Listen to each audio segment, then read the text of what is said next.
Bonjour à toutes et tous, bienvenue sur ce nouvel épisode Meet the Expert, l'émission qui vise à vous présenter un métier afin de mieux envisager votre avenir professionnel.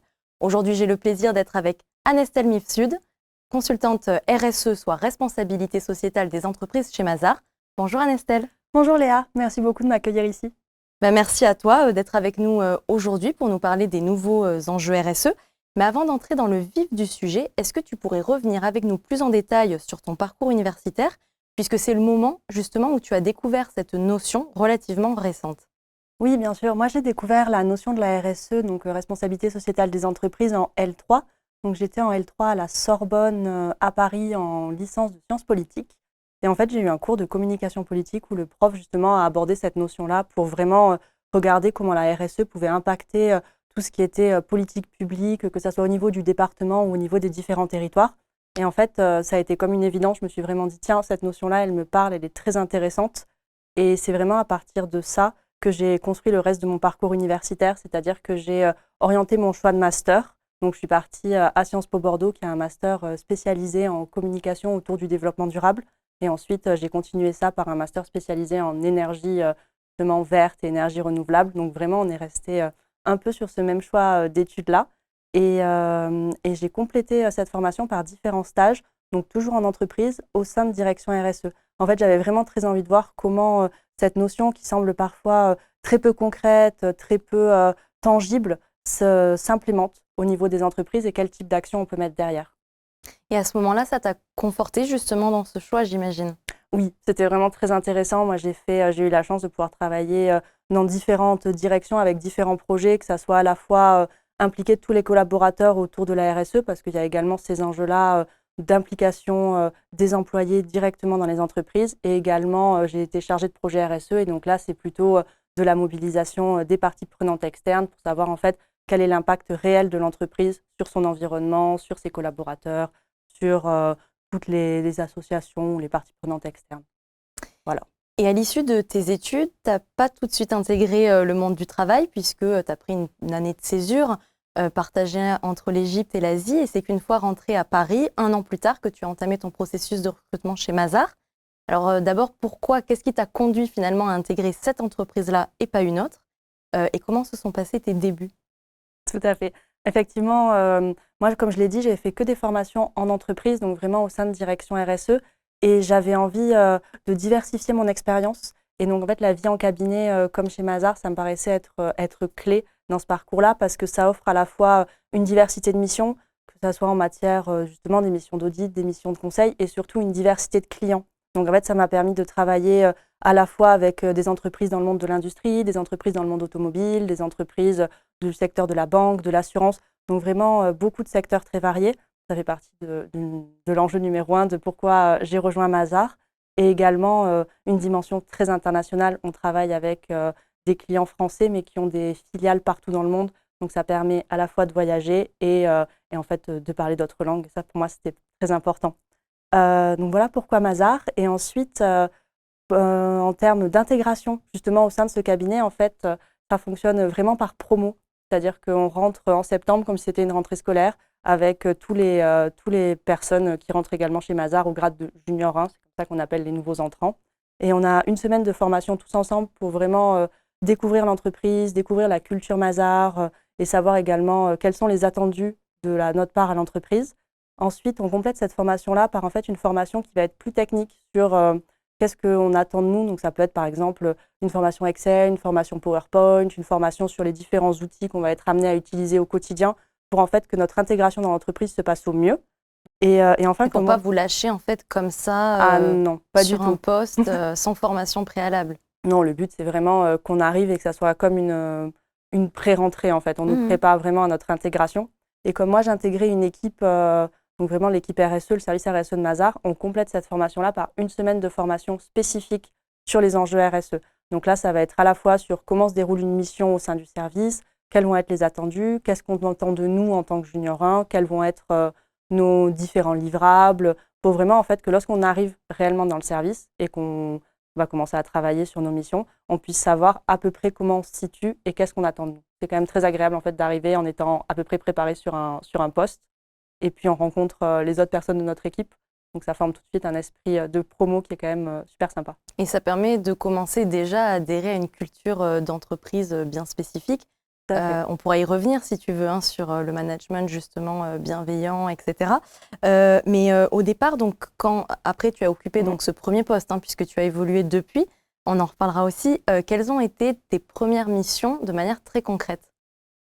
Quand on arrive en junior 1 chez Mazars, vraiment on est rentré, enfin surtout dans mon service, je vais parler du service RSE, on est très concrètement amené dans différentes missions et en fait on fait directement partie de la mission de A à Z. On est intégré, on rencontre le client, on parle en direct avec le client, on ne fait pas des tâches subalternes, on est vraiment fait partie de cette équipe-là. En tant que junior, ce qu'on va vraiment attendre de vous, c'est en fait la vérification des données extra-financières. Donc nous, notre travail en tant qu'auditeur, c'est vérifier les données environnementales, sociales et sociétales que publient les entreprises. Et donc, en tant que junior 1, il faut vérifier la cohérence et l'harmonisation de ces données-là. Donc, on va remonter directement à la source de la donnée pour être sûr qu'en fait, les données sont fiables. Plus concrètement, ce que ça signifie, nous, on travaille pour que des grosses entreprises françaises.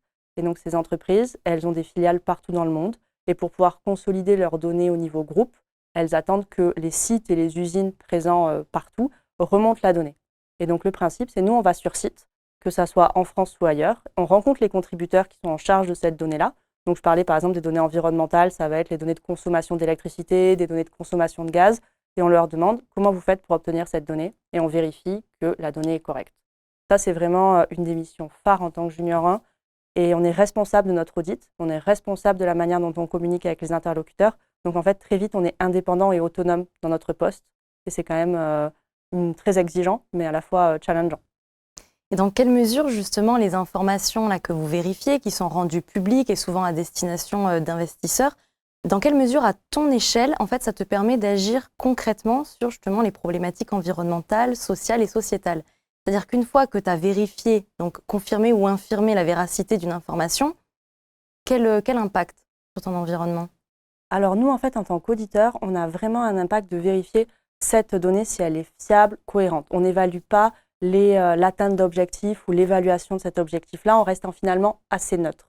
Parce que notre but, c'est vraiment d'encourager l'entreprise à avoir ces données. Déjà, les publier, pour certaines d'entre elles, c'est un grand pas, donc on n'est vraiment pas sur de l'évaluation. Par contre, lorsqu'on peut les accompagner et développer avec elles différentes stratégies, différentes trajectoires, par exemple, on a certaines missions de conseil qui vont être accompagner les entreprises pour s'inscrire dans une trajectoire de neutralité carbone ou une stratégie climat. Ça, c'est particulièrement intéressant parce qu'on voit vraiment l'impact qu'on peut avoir au niveau des politiques menées au sein des entreprises. C'est-à-dire qu'elles vont changer intrinsèquement leur manière de produire, leur manière d'agir pour plus respecter l'environnement et finalement être plus durable à tous les échelles, que ce soit au niveau de la chaîne d'approvisionnement jusqu'à la vente du produit fini. Donc c'est là où on peut vraiment s'apercevoir de notre impact. Arriver à les convaincre et les accompagner sur le comment atteindre ces objectifs. Exactement, parce que certes, avoir des objectifs, c'est intéressant, mais comment les atteindre, c'est vraiment là où on peut passer à l'étape supérieure. Et désormais, tu es donc chef de mission. En quoi ça consiste et quelle est la différence majeure avec ce que tu faisais précédemment alors? Alors, en tant que chef de mission, on est surtout sur de l'organisation et de la gestion de mission. C'est-à-dire qu'en fait, on va organiser la mission de A à Z, donc à partir de la rencontre avec le client pour jalonner cette mission d'audit, quand est-ce vont avoir lieu les audits, quels travaux on va réaliser, quels indicateurs on va faire, comment ça va être publié. Donc ça, c'est vraiment en amont. Ensuite, réalisation d'audit. Donc là, ça va être à la fois, on va réaliser quelques audits car on reste quand même proche du terrain et on peut toujours aller sur le terrain, ce qui est très agréable en tant que chef de mission, mais également encadrement des plus jeunes. Donc comment les juniors vont réaliser ces missions d'audit, est-ce que ça se passe bien, donc vraiment tout cadré à ce niveau-là. Et enfin, clôture de la mission, c'est-à-dire on rappelle le client, on fait un rapport d'audit, on lui dit ce qui a bien fonctionné, ce qui n'a pas bien fonctionné, et on rend notre rapport. Donc c'est vraiment plutôt un suivi de mission de A à Z par rapport à ce qu'on peut faire en junior 1, on va être plus dans l'opérationnel.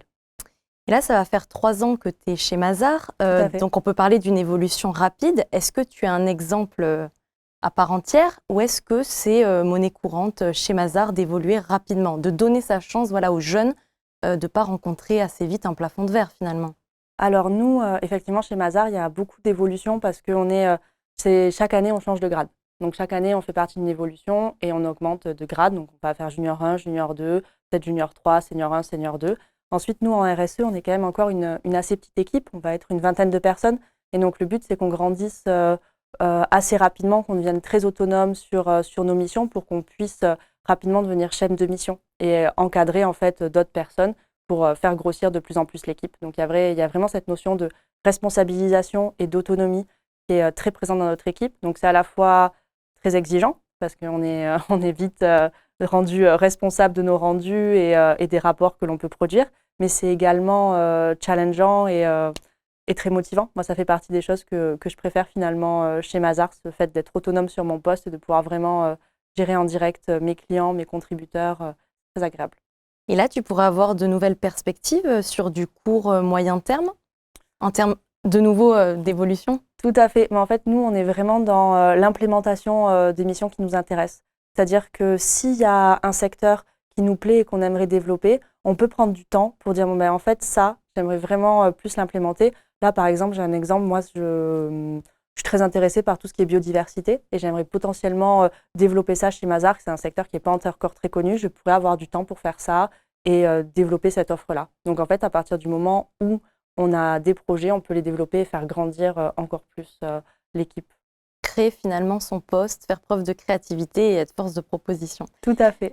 Super. Qu'est-ce que tu aimes le plus? Tu me parlais tout à l'heure de la dimension internationale et déplacement terrain. Ça, c'est des choses que tu soupçonnais pas du tout en fait avant ta prise de poste. Pas du tout. Après, moi, je ne savais pas exactement ce que c'était l'audit. Je ne savais pas vraiment où je mettais les pieds non plus. Je savais juste que la RSE, ça me parlait et que l'émission, dans la manière dont on me l'avait présentée, j'avais très envie de le faire. Mais en fait, je ne pensais pas que j'allais voyager autant. Donc moi, par exemple, en tant que junior 1, je n'ai pas fait un seul audit en France. Je suis partie à l'étranger toutes les 2 semaines et j'ai pu vraiment visiter des usines complètement différentes. Et c'était un peu fou comme expérience. Par exemple, je suis partie en Angleterre visiter une usine de pare-chocs de voitures. Alors comme ça, ce n'est pas forcément très vendeur, mais en fait, c'est très, très intéressant de voir tout ce que peut mettre en place l'entreprise pour réduire ses déchets et réduire ses consommations d'énergie tout en produisant ces pièces énormes automobiles. Donc ça, c'était très intéressant et j'ai pu aussi également partir un peu plus loin que l'Europe, en Chine ou en Turquie, donc toujours dans le cadre de ces missions-là. Et en fait, ça permet de confronter notre vision qui est finalement très franco-française de toutes nos réglementations et de la manière dont nous, on va gérer ces problématiques RSE-là, que ce soit au niveau social ou environnemental, avec d'autres normes mondiales. Là, je passe en Chine où c'est vraiment complètement différent. Et ça permet d'ouvrir tout simplement nos perspectives et d'avoir une vision un peu plus large du monde qui nous entoure. Éventuellement de prendre ce qui nous intéresse, ce qui pourrait être intéressant pour nous et de rejeter ce qui l'est moins en fait. Exactement. Ça peut être inspirant de voir ce qui se passe ailleurs. Et justement, ça me permet d'enchaîner avec ma question suivante par rapport justement à l'évolution de cette réglementation européenne qui est extrêmement rapide. Ça fait partie des grands challenges à relever, j'imagine, au quotidien. Je pense notamment à la taxonomie verte. Est-ce que tu peux nous en dire plus? Parce que c'est quelque chose dont on entend beaucoup parler, mais concrètement, qu'est-ce que ça signifie pour vous? La taxonomie verte, oui, effectivement, c'est un grand challenge qui va arriver très rapidement. Donc, je vais peut-être remettre un peu de contexte. En fait, en Europe, en ce moment, il y a énormément d'évolutions réglementaires qui sont en train de se passer autour justement de la RSE, du développement durable, des investissements durables. Donc, c'est une thématique qui est de plus en plus prégnante dans les institutions européennes. En effet, l'Europe a pris un engagement à 2050 de neutralité carbone. Donc, le but, c'est que tous les États membres soient neutres en carbone à cette date-là. Et pour pouvoir finalement atteindre cet objectif, ils sont en train d'implémenter différentes réglementations que tous les États vont devoir mettre en place, et notamment tous les acteurs économiques, dont les entreprises, pour pouvoir s'assurer de l'atteinte de cet objectif. Donc en fait, la taxonomie européenne, de manière un peu plus précise, c'est quelque chose qui va permettre d'identifier en fait les différentes activités économiques et leur niveau de durabilité. Donc à quel point cette activité peut être considérée comme durable ou pas. Et une fois qu'elles vont pouvoir identifier ce niveau-là de durabilité, ça va permettre de guider les investissements. Et en fait, pour les investisseurs, de savoir si leur portefeuille d'investissement est plus ou moins vert.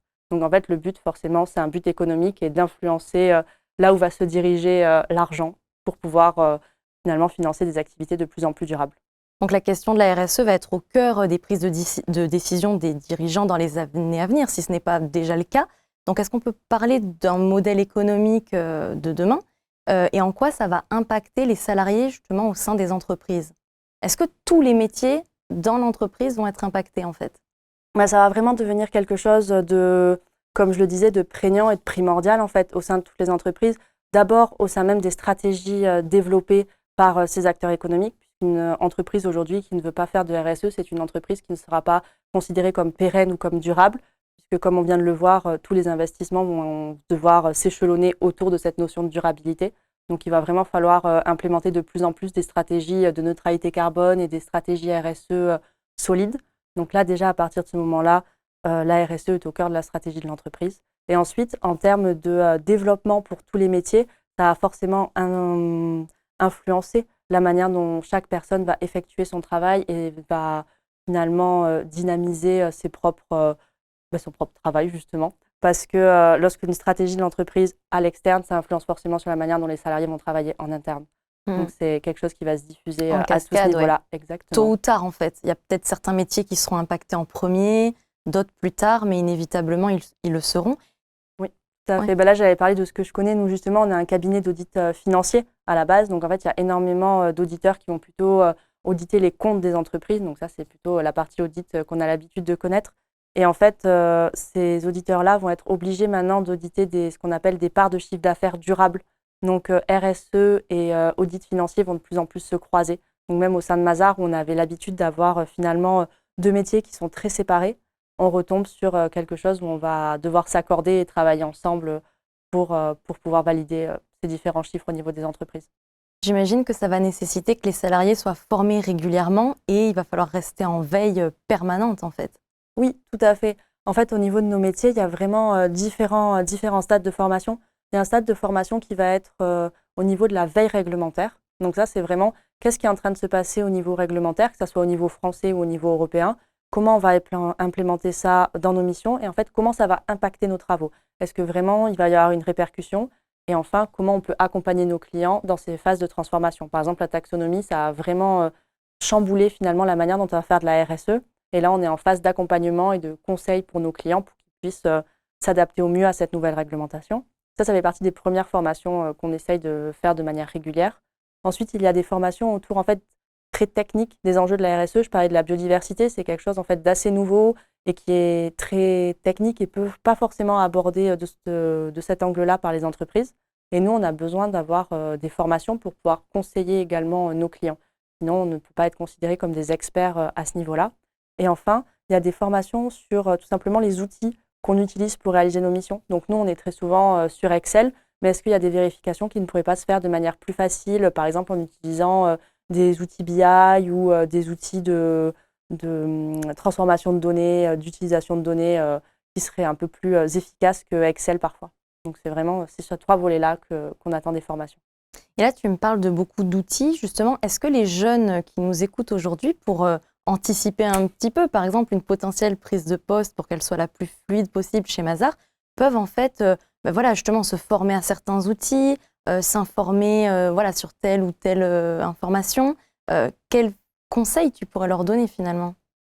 Alors vraiment, nous, ce qui est primordial pour intégrer notre service, c'est le fait de parler anglais. Ça, c'est quelque chose qui, à la dimension internationale, revient, mais c'est compliqué de réaliser un audit si on ne parle pas anglais avec des personnes qui parlent polonais, par exemple. Donc, c'est vraiment cette dimension-là qui va être finalement primordiale pour pouvoir intégrer notre service. Ensuite, au niveau des outils plus techniques, dont je parlais d'Excel et Power BI, là, il y a vraiment, nous, on forme en fait nos collaborateurs, on les accompagne pour pouvoir s'intégrer correctement dans nos métiers, dans notre équipe, dans les missions. Donc, il n'y a pas de socle commun à avoir, puisque comme je le disais, en fait, il y a une formation de base de 3 semaines où on aborde ces sujets-là. Et ensuite, au fur et à mesure, on accompagne et on est vraiment dans une équipe très bienveillante, dans le sens où, par exemple, si quelqu'un va découvrir quelque chose sur un nouvel outil, sur Power BI ou sur une nouvelle formule Excel, on partage directement le tips et ça passe très bien. Donc, pour l'entretien, il faut vraiment s'attendre alors à un échange en anglais. Oui, tout à Voir fait. peut-être des tests non écrits ou c'est simplement lors de l'entretien pour l'anglais? Alors, lors de l'entretien, ça va être vraiment un échange en anglais. Parfois, on prévient, on dit bon, maintenant, on va passer en anglais sur différents sujets. Ça peut être soit se présenter soi-même, soit parler d'un sujet plus précis.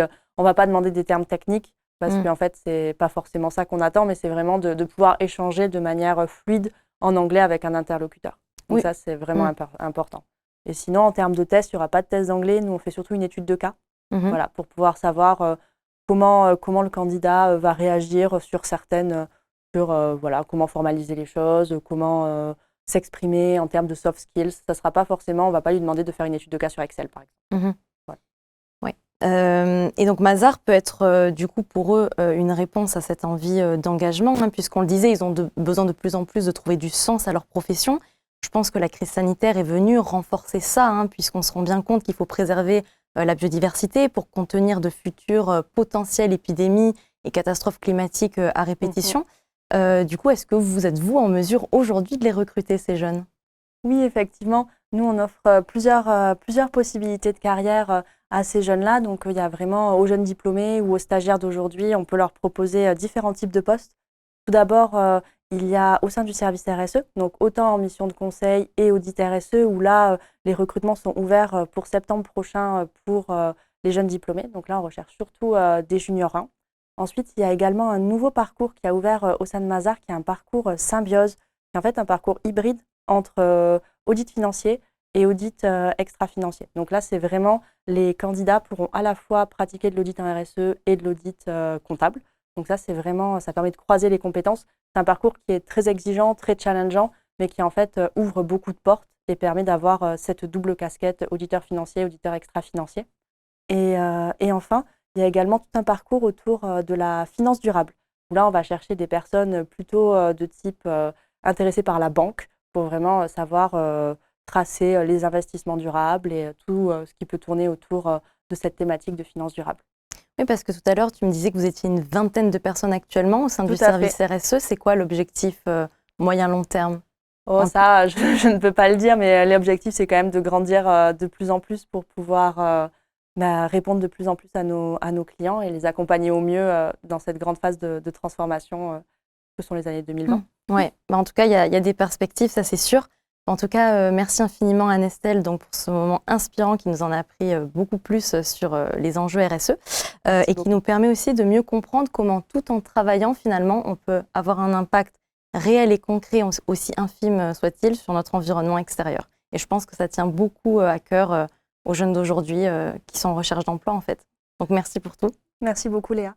Quant à vous, je vous donne rendez-vous pour un prochain épisode Meet the Expert.